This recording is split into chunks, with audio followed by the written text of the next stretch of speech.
ഊഹ്, എൻ്റെ ദൈവമേ, ഇങ്ങനൊരു അടിയുണ്ടോ? ഇങ്ങനൊരു ബോംബിംഗ് ഉണ്ടോ? ഇങ്ങനൊരു ആർട്ടിലറി ഫയറിംഗ് ഉണ്ടോ? എന്തൊരു പരിപാടിയാണ്! ഞാൻ പറയുന്നത് ഏകദേശം എല്ലാവരും മറന്നുപോയ ഇസ്രായേലിൻ്റെ ഗാസ ഓപ്പറേഷനാണ്. ഇപ്പോൾ അതിനെപ്പറ്റി വാർത്തയൊന്നും കാണുന്നേയില്ല.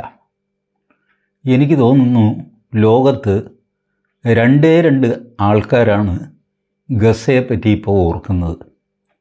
ഗസയെയും ഇസ്രായേലിനെയും മാറ്റി നിർത്തുക, പുറത്തു നിന്ന് ആകെ ഞാനൊരു മനുഷ്യനും പിന്നെ നമ്മുടെ മീഡിയ വൺ ചാനലും. ഞങ്ങൾക്ക് രണ്ടു കൂട്ടർക്ക് മാത്രമേ ഗസയെപ്പറ്റി ഒരു വേവലാതി ഇപ്പോൾ ഉള്ളൂ. ബാക്കിയുള്ളവരൊക്കെ ഗസ മറന്നു കഴിഞ്ഞു. എല്ലാവരും റഷ്യ ഉക്രൈൻ യുദ്ധത്തിന് പിന്നാലെ, ട്രംപിന് പിന്നാലെ, ഷീ ജിൻപിങ്ങിന് പിന്നാലെ, പിന്നെ നരേന്ദ്രമോദിയുടെ പിന്നാലെ പറയുകയും വേണ്ട. കോടിക്കണക്കിന് ജനം അങ്ങോട്ട് അരച്ചു കയറുകയാണ്. മറന്നുപോയി എല്ലാവരും ഗസയെ. ഞാൻ നോക്കിയപ്പോൾ അവിടെ നടക്കുന്ന കഥയാണ് ഞാൻ തുടക്കത്തിലേ പറഞ്ഞത്. വെടിവെച്ചങ്ങ് തീർക്കുന്നു എന്ന് പറഞ്ഞു കഴിഞ്ഞാൽ നമ്മളുടെ പ്രിയപ്പെട്ട കോമ്പിനേഷനുണ്ടല്ലോ, സ്ത്രീകൾ, കുട്ടികൾ, ഗർഭിണികൾ, ഇവരെയൊക്കെ അങ്ങ് തീർക്കുക. കുട്ടികൾ മരിച്ചു എന്ന് പറഞ്ഞ് മണിക്കൂർ തോറും വാർത്ത വരുന്നു. ഒരു പട്ടിയും തിരിഞ്ഞു നോക്കുന്നില്ല. ഒരു ചാനലും ഇത് കവർ ചെയ്യുന്നില്ല. കേരളത്തിലെ വലിയ മാനവരാശിയുടെ ക്ഷേമം മാത്രം ലക്ഷ്യമാക്കി പ്രവർത്തിക്കുന്ന നിരവധി ചാനലുകളുണ്ട് കേരളത്തിൽ. ഒരക്ഷരം ഗസയെപ്പറ്റി വരണമല്ലോ, ഇല്ല. സത്യത്തിൽ നെതന്യാഹു ഭാഗ്യവാനാണ് കേട്ടോ. അങ്ങേര് ആളെന്തോ ആയിക്കോട്ടെ, ഭാഗ്യം അങ്ങേരുടെ കൂടെയാണ്. അങ്ങേര് നടത്തുന്ന ഓരോ ഓപ്പറേഷനും റിപ്പോർട്ട് ചെയ്യപ്പെടുന്നില്ല. മനഃപൂർവ്വം പോയി ഗസ ന്യൂസ് എന്നൊക്കെ പറഞ്ഞ് സെർച്ച് ചെയ്ത് കണ്ടുപിടിക്കുമ്പോഴാണ് നെതന്യാഹുവിൻ്റെ ഈ ചെയ്തികളൊക്കെ പുറത്തു വരുന്നത്. ഇപ്പോൾ ഈ ഹമാസ് എന്ന് പറയുന്ന റൗഡി സംഘത്തിന് കാര്യമായിട്ട് പറയത്തക്ക നേതൃത്വമൊന്നുമില്ല. എന്നാലും കുറേ ബന്ദികൾ അവരുടെ കയ്യിൽ ഇപ്പോഴും ഉണ്ട്. 40 ഉണ്ട്, 45 ഉണ്ട്, 20 ഉള്ളൂ, ഇങ്ങനെയൊക്കെ പറയുന്നുണ്ട്. ഇവരിതും വെച്ചിട്ട് ഒരു സീസ് ഫയർ പ്രപ്പോസൽ കൊടുത്തു നെതന്യാഹുവിന്. ചേട്ടൻ 15 ദിവസം വെടിനിർത്തുക, അപ്പോൾ ഞങ്ങൾ 15 പേരെ തരും. അത് കഴിഞ്ഞ് വീണ്ടും 25 ദിവസം വെടിനിർത്തുക, അപ്പോൾ ഞങ്ങൾ 17 പേരെ തരും. നെതന്യാഹു പറഞ്ഞു അതെന്താ ആലോചിക്കാമല്ലോ എന്നൊക്കെ പറഞ്ഞിട്ട് പുള്ളി അടി നിർത്തുന്നില്ല. ഇപ്പോൾ ഹമാസ് പറയുന്നു ഇതെന്ത് പരിപാടിയാണ്, ഞങ്ങൾ സീസ് ഫയർ മുന്നോട്ട് വെച്ചു, പുള്ളി അത് സമ്മതിക്കുകയും ചെയ്തു, എന്നിട്ടെന്തേ അടി ഇടി വെടി ഇതിനൊന്നും ഒരു കുറവുമില്ല, ഇത് മര്യാദയല്ല കേട്ടോ എന്നൊക്കെ പറയുന്നു. നെതന്യാഹു പറയുന്നു നിങ്ങൾ പ്രൊപ്പോസൽ തന്നു, ഞാനത് ഓക്കെ എന്ന് പറഞ്ഞു, പക്ഷേ എൻ്റെ ക്യാബിനറ്റ് സമ്മതിക്കണ്ടേ, എൻ്റെ പാർലമെൻറ്റ് സമ്മതിക്കണ്ടേ, അമേരിക്ക സമ്മതിക്കണ്ടേ, ചെക്കോസ്ലോവാക്യ സമ്മതിക്കണ്ടേ എന്നൊക്കെ ചോദിച്ചിട്ട് ഓരോ ന്യായം പറഞ്ഞിട്ട് അടി അങ്ങ് തുടരുകയാണ്. ഏകദേശം 1.5 ലക്ഷം പേർക്കാണ് ഇതുവരെ പരിക്ക് പറ്റിയിരിക്കുന്നത്. വർഷം 2 കേട്ടോ, ഓർമ്മയുണ്ടല്ലോ. ഒക്ടോബർ 23 7-ാം തീയതി ഹമാസ് പണ്ടാറടങ്ങിയ ഒരു ആക്രമണം ഇസ്രായേലിൽ നടത്തുന്നു. ഈ 8-ാം തീയതി മുതൽ ഇസ്രായേൽ തിരിച്ചടിക്കുന്നു. ഇപ്പോൾ ഇതേ 2 വർഷമായി, ഒരു 4-5 ദിവസം കൂടെ ഉള്ളൂ 2 വർഷം തികയാൻ. ഇതിനോടകം 66,000 പേര് മരിച്ചു എന്നും വാർത്തയുണ്ട്, 63,000 പേര് മരിച്ചു എന്നും വാർത്തയുണ്ട്. പോട്ടെ, 65 പിടിച്ചോ, നമുക്കൊരു പൂത്തുവരുത്തം വേണമല്ലോ. 65,000 പേര് മരിച്ചു. ഈ മരിച്ചു എന്ന് പറയുന്നത് ശവം കിട്ടിയ കണക്ക് വെച്ചിട്ടാണ്. ഈ കോൺക്രീറ്റിൻ്റെയൊക്കെ അടിയിൽ എത്ര എണ്ണം പെട്ടുപോയി എന്ന് ആർക്കും അറിയില്ല. അങ്ങനെ 65,000 മരിച്ചു, 1.5 ലക്ഷം പരിക്ക് പറ്റി. കുറേ അധികം പേരെ കാണുന്നില്ല. ചുരുക്കി പറഞ്ഞാൽ 22 ലക്ഷം ജനസംഖ്യ ഉണ്ടായിരുന്ന ഗസയിൽ ഇപ്പോൾ 21 ലക്ഷമേ ഉള്ളൂ. 1 ലക്ഷം പേര് മൊത്തത്തിൽ കുറഞ്ഞിട്ടുണ്ട്. അതിൽ 65 പേര് ചത്തുപോയി എന്ന് വയ്ക്കുക, അപ്പോഴും 35,000 പേരെ കാണാനില്ല. ഇവരെവിടെയെങ്കിലും ഓടിപ്പോയതാണോ ഒളിച്ചു പോയതാണോ ആർക്കും അറിയില്ല. ഓടിപ്പോകാൻ സാധ്യതയില്ല, കാരണം ഒരു മനുഷ്യൻ ഇവരെ അവരുടെ മുറ്റത്ത് കയറ്റുകയില്ല. ഈജിപ്റ്റൊക്കെ ഗേറ്റിട്ട് താഴിട്ട് പൂട്ടി തോക്കി പിടിച്ച് ആൾ കാവൽ നിൽക്കുകയാണ്. ഒരെണ്ണം അകത്തേക്ക് കയറി കഴിഞ്ഞാൽ വെടിവെച്ച് തീർത്ത് കളയുമെന്ന് പറയുന്നുണ്ട്. ഈ പണ്ടാരക്കെട്ടിനെ എടുക്കാൻ ആളുമില്ല. ഇവരോട് വലിയ സഹതാപമൊക്കെ പ്രകടിപ്പിക്കുന്നത് ഞാൻ പറഞ്ഞില്ലേ, കേരളത്തിലെ മീഡിയ വൺ ചാനലും. പിന്നെ ഇപ്പത് നിങ്ങളോട് ഈ വിവരം അറിയിക്കണമല്ലോ എന്ന് വിചാരിച്ചിട്ട് ഞാൻ കയറി ഇതിൻ്റെ വാർത്തകളൊക്കെ ഒന്ന് നോക്കിയതാണ്. അപ്പോഴാണ് ഈ നെതന്യാഹുവിൻ്റെ ഈ ചെയ്തികളൊക്കെ കാണുന്നത്. അപ്പോൾ ആൾക്കാരെവിടെ പോയി എന്ന് നിശ്ചയമില്ല. ബട്ട് മോർ ഓർ ലെസ് ഇത് കോൺസ്റ്റൻ്റായിട്ട് നിൽക്കുന്നു കഴിഞ്ഞ 2 വർഷമായിട്ട് കേട്ടോ. ഈ പറഞ്ഞ 19,000 പേരെ കാണാനില്ല, ബാക്കി ഇത്ര പേര് മരിച്ചു ഇത് എന്നൊക്കെ പറഞ്ഞു. മരിച്ചവരുടെ സംഖ്യ കുറേശ്ശെ കൂടുന്നൊക്കെ ഉണ്ടെങ്കിലും ടോട്ടൽ പോപ്പുലേഷനിൽ വലിയ കുറവ് ഞാൻ കാണുന്നില്ല. ഈ 50,000 പേരൊക്കെ ഓടിപ്പോയി എന്ന് പറഞ്ഞിട്ട് നാൾ കുറേ ആയി. കാരണം എണ്ണം കുറയുന്നത് എങ്ങനെ, ഇവർ പ്രസവിച്ച് തള്ളുകയാണ്. ഒരു ബോംബിന് 4 പിള്ളേരെ വെച്ച് പ്രസവിക്കുന്നുണ്ട് അവിടുത്തെ സ്ത്രീകൾ. പ്രസവത്തിന് യാതൊരു കുറവുമില്ല. അത് ഡ്രോൺ വന്നാലും ബോംബ് വന്നാലും ഷെല്ല് വന്നാലും എന്തൊക്കെ സംഭവിച്ചു കഴിഞ്ഞാലും ഗസയിലെ സ്ത്രീകൾ പ്രസവിച്ചുകൊണ്ടേയിരിക്കുന്നു. ഒരു കുറവും അതിനില്ല. അപ്പോൾ പിന്നെ എണ്ണം കുറയുന്നത് എങ്ങനെയാണ്? ഈ 10 പേര് ഓടിപ്പോയി കഴിഞ്ഞാൽ 20 പേരെ അപ്പം തന്നെ ഇവിടെ പെറ്റ് കൂട്ടുകയാണ്. അപ്പോൾ ഫലത്തിൽ 10 പേരുടെ എണ്ണം കൂടുകയാണ് ചെയ്യുന്നത്. ഓടിപ്പോയ 10, ഇവിടെ ഉണ്ടായ 20, 20ൽ നിന്ന് 10 പോയാൽ ബാക്കി 10 എന്ന് പറഞ്ഞാണ് പെണ്ണുങ്ങൾ പ്രസവിക്കുന്നത്. എന്ത് ചെയ്യും? ഈ അടിബഹളത്തിനിടയ്ക്ക് എങ്ങനെ ഗർഭിണിയാകുന്നു, എങ്ങനെ പ്രസവിക്കുന്നു എനിക്കറിഞ്ഞൂട എൻ്റെ ദൈവമേ. എന്നാൽ നെതന്യാഹു ആണെങ്കിൽ ഇപ്പോൾ പിന്നെ ഈ ബോംബിൻ്റെ ഒന്നും ആവശ്യമില്ല. ഇപ്പോൾ നമ്മുടെ പീരങ്കി വെച്ച് ആർട്ടിലറി ഫയറാണ്. കാലാൾപ്പട കയറിയിട്ട് ടാങ്കുമൊക്കെ ആയിട്ട് പോയിട്ട് ചുമ്മാ അങ്ങോട്ട് വെടിവെച്ച് തീർക്കുകയാണ്. ഇതാണ് ഗസയിലെ അവസ്ഥ.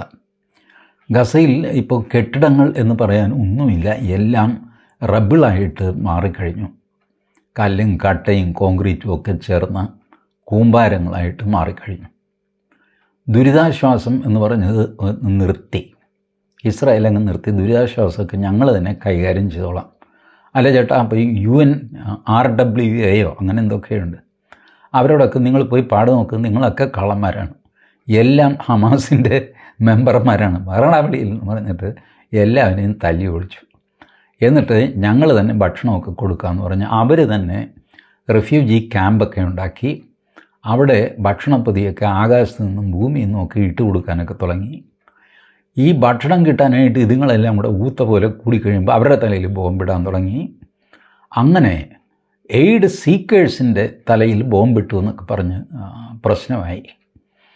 അപ്പോൾ സാധാരണ ഇതിൽ ബഹളം വയ്ക്കേണ്ടത് നമ്മളുടെ യുണൈറ്റഡ് നേഷൻസാണ്. ആര്? Antonio Guterres. ഗുട്ടറസ് ചേട്ടൻ SCO മീറ്റിങ്ങിന് ചൈനയിലാണ്. പുള്ളി തിരിഞ്ഞു നോക്കുന്നില്ല, പുള്ളിക്ക് മതിയായി. കാരണം പുള്ളി നിലവിളിച്ചിട്ടൊന്നും ആരും മൈൻഡ് ചെയ്യുന്നില്ല.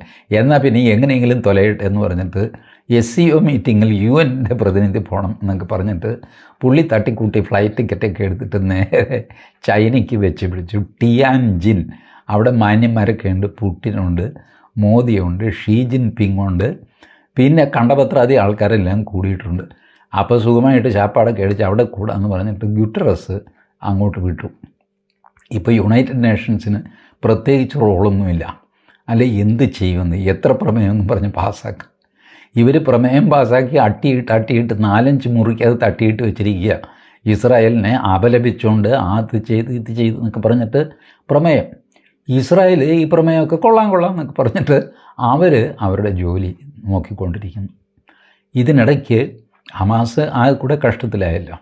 അപ്പുറത്ത് ഹിസ്ബുള്ള ഈ പനക്കയിൽ നിങ്ങളാരെങ്കിലും കേട്ടിട്ടുണ്ടോ? അടുത്ത കാലത്ത് ഞാൻ ഹിസ്ബുള്ള ഇല്ല, ആശാന്മാർ ഒതുങ്ങിയെന്ന് വെച്ച് കഴിഞ്ഞാൽ ലെബനിലെ സർക്കാർ പറഞ്ഞു, എടാ പിള്ളേരെ കാണിച്ച പോക്കൃത്തരമൊക്കെ മതി, ഇനി കൂടുതലായി കഴിഞ്ഞാൽ ഞങ്ങൾ കയറി നിങ്ങളെ നിരത്തും.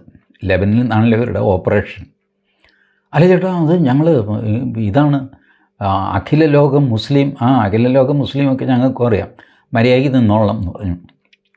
ദേ പ്രിവേലപ്പോൾ ഹിസ്ബുള്ളയാണ് തല്ലുകൊണ്ട് വിഷമിച്ചിരിക്കുക. അവരുടെ പേജർ കയ്യിൽ വെച്ച് സ്ഫോടനം നടക്കുന്നു, അവരുടെ വാക്കി ടോക്കി പൊട്ടി ആൾക്കാർ മരിക്കുന്നു.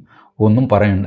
ഇസ്രായേലിൻ്റെ കൊവേർട്ട് ഓപ്പറേഷനിൽ ഹിസ്ബുള്ള തകർന്ന് തരിപ്പണമായി. ഹിസ്ബുള്ളയ്ക്ക് ലെബനീസ് ഗവൺമെൻറ് ഒരു ഓഫർ കൊടുത്തു, നിങ്ങളൊരു കാര്യം ചെയ്യും, നിങ്ങൾക്ക് ആയുധമൊക്കെ എടുത്ത് പോരാടാനൊക്കെ അറിയാമല്ലോ, നിങ്ങൾ ലെബനീസ് പട്ടാളത്തിൽ ചേർന്നു, എന്നിട്ട് മര്യാദയ്ക്ക് ശമ്പളമൊക്കെ വാങ്ങിച്ച് ശാപ്പാടൊക്കെ കഴിച്ച് കുടുംബവും പിള്ളേരും ഒക്കെ ആയിട്ട് കഴിഞ്ഞോ എന്ന് പറഞ്ഞു. അത് കൊള്ളാവുന്നൊരു കാര്യമാണെന്നൊക്കെ പറഞ്ഞിട്ട് ഹിസ്ബുള്ളക്കാർ കുറേ എണ്ണം ലെബനീസ് പട്ടാളത്തിൽ ചേർന്നു.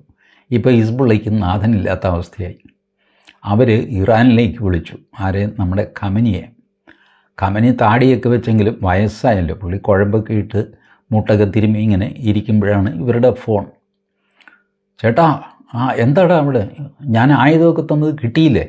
കിട്ടി ചേട്ടാ, പക്ഷെ ഞങ്ങൾ ഈ കലാപരിപാടി നിർത്താൻ പോവാണ്, ഇത് മുതലാവണില്ല ചേട്ടാ. അതെന്താടാ, നിനക്ക് മിസൈലും വല്ലതും വേണമെങ്കിൽ പറഞ്ഞ് ഞാൻ അയച്ചു തരാമെന്ന്. ചേട്ടൻ അയച്ചത് മിസൈലും ഒന്നും ഇപ്പം ഞങ്ങൾക്ക് ജീവിക്കാൻ നിവൃത്തിയില്ലാതായി. ഞങ്ങളുടെ സർക്കാർ പറയുന്നത് കേൾക്കാൻ പോകും. എങ്ങനെയെങ്കിലും തുലഞ്ഞു പോയി. കാരണം കാർന്നോർക്കും മതിയായിരിക്കുകയാണ് ഈ കലാപരിപാടി. കാർന്നോർക്ക് ഇസ്രായേലുമായിട്ടൊന്ന് മുട്ടി അത് മൂർച്ഛിച്ചു. അവസാനം ഡൊണാൾഡ് ട്രംപ് അങ്ങോട്ടേക്ക് B2 ബോംബർ വിട്ടു, പുള്ളിയുടെ എന്തോ ആണവായുധം തകർത്തു എന്നൊക്കെ പറഞ്ഞിട്ട് പുള്ളി ആകെ വശകേടായിട്ടിരിക്കുക. നടുവിനും മുട്ടിനൊന്നും മേലെ വയസ്സുമായി.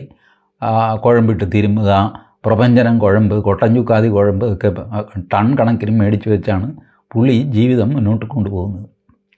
ആ അവസ്ഥയിലിരിക്കുന്ന മനുഷ്യൻ ഹിസ്ബുള്ളയോട് കയറി അടിക്കട എന്ന് പറഞ്ഞു കഴിഞ്ഞാൽ ആര് കേൾക്കാൻ പോകുന്നു?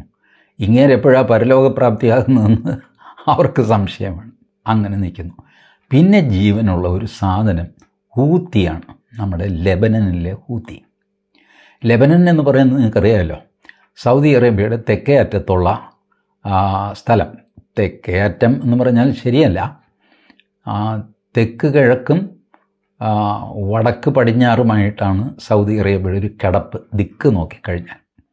അതിൽ തെക്ക് കിഴക്കേ അറ്റത്തുള്ളതാണ് യമൻ.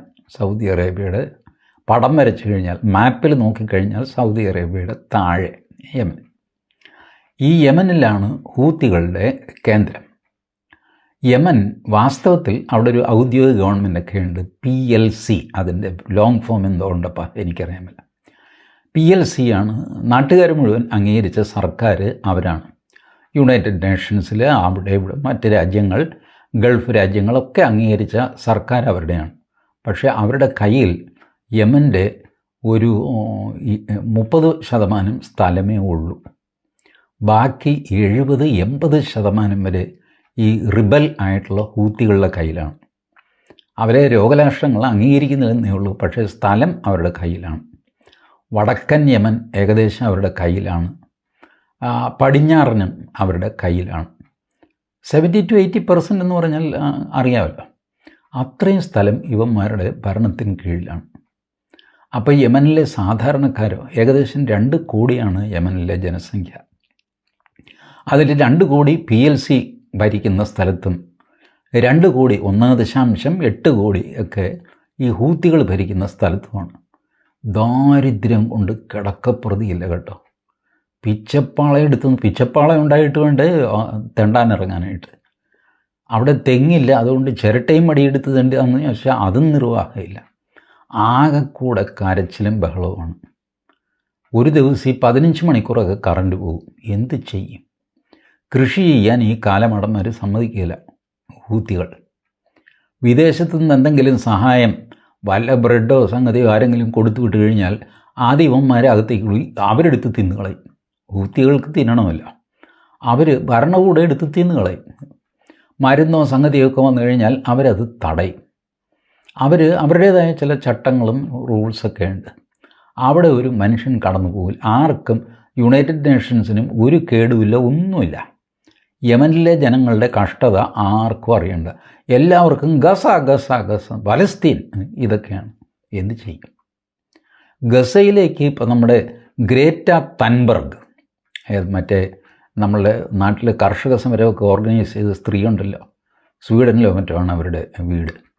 അവിടെ നിന്ന് അവരൊരു ബോട്ടിൽ, ഫ്ലോട്ടില്ല എന്ന് ഒരു സമ്പ്രദായം, ബോട്ടിൽ കുറേ സാധനമൊക്കെ. ഗസയിൽ 20 ലക്ഷം ജനങ്ങളുണ്ടെങ്കിൽ ഇവരൊരു 15 കിലോ അരി, 2 പാക്കറ്റ് മുളക് പൊടി, ഒരു 5 കിലോ സവാള, ഇതൊക്കെ ആയിട്ട് ഈ ചേച്ചി, ബാക്കി നാട്ടുകാർ ചേച്ചി ഞാൻ ബഹുമാനപൂർവ്വം വിളിക്കുന്നതാണ് കേട്ടോ. അവർക്കത്ര വലിയ പ്രായമൊന്നുമില്ല ഗ്രേറ്റ തൻബർഗിന്. എങ്കിലും നമ്മൾ പറയുമ്പോൾ ഒരു ബഹുമാനം വേണമല്ലോ, സ്ത്രീകളെ ബഹുമാനിക്കുക.